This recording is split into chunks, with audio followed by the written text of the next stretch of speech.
debate. I recognize the member from Thornhill. Thank you very much. I'm going to start by just saying that the boycott, divest, sanctions sounds like such a sweet and peaceful way to make a point, and I think that that's what a lot of people in this room have been duped into believing, that this is a peaceful protest, that it's just words, that what's the big deal? Well, it is a big deal, because what we're seeing on the campuses is intimidation of the Jewish students. They don't feel comfortable. They don't feel comfortable showing that they're Jewish. They don't feel comfortable going to Jewish clubs. It's a very clever way to make people feel unwanted and unwelcome.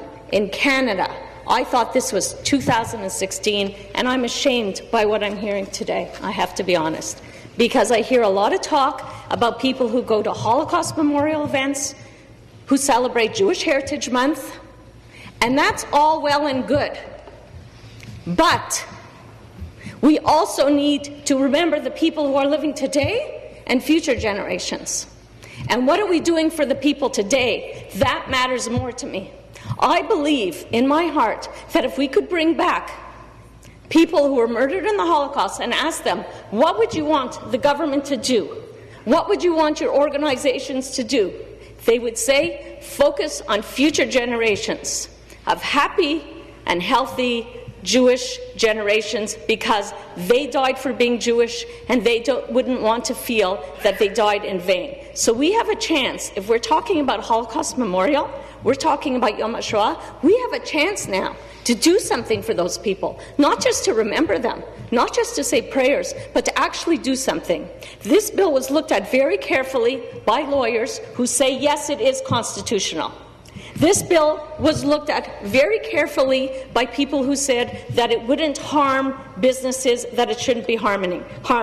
All this bill is doing is saying, you want to boycott Israel? Go ahead. As we say in Yiddish, Gesundheit. Go ahead and boycott Israel. You know what? Leave your cell phone. Throw it in the garbage. Donate it to a charity, because there's Israeli technology in your laptop, in your cell phone, your voicemail, the call centers, the alarms that you use for your home. There's Israeli technology. So don't just talk boycott.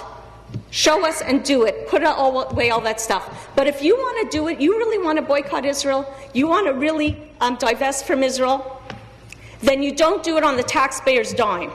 You fund yourself. You can have a private university, you can have a private business, you can do whatever you choose to do, but not on the taxpayer's dime.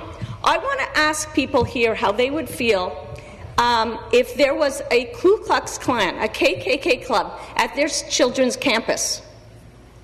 Would they just say, well, we have police, we have laws, as the member said, we have hate laws, well, they could call the police.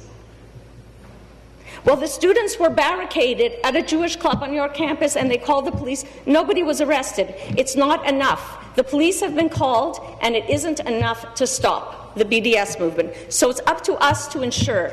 The states have managed to pass in 16 states, as we've heard. We've heard Congress has passed. France is starting to realize a little too late, because many Jews are now immigrating, that they allow this to slippery slope and possibly they've lost control, and they're begging their Jewish community to stay because they feel that they're great employers, that they're great investors, that they're great innovators. And what this BDS movement is, really, it's a wolf in sheep's clothing. And what it is Israel is 1.5% of the land in the Middle East, and it's only 68 years old, and the neighboring Arab countries that hate Israel so much are basically insulted by the fact that a 68-year-old country, people showed up in swamps, Holocaust survivors who didn't speak the same language, who didn't know how to farm, and they created a country, and they feel insulted by the success of Israel. I want to just mention very quickly that the Labour Party in England the UK has been having some problems, and unfortunately, even though I really enjoy many of the discussions with the NDP, I'm a bit disappointed. in some of what I'm hearing today from them, because I feel that maybe there's too much of a connection with what the Labour Party is experiencing with some of their comments, and people have had to leave their comments for anti-Semitic and anti-Israel statements.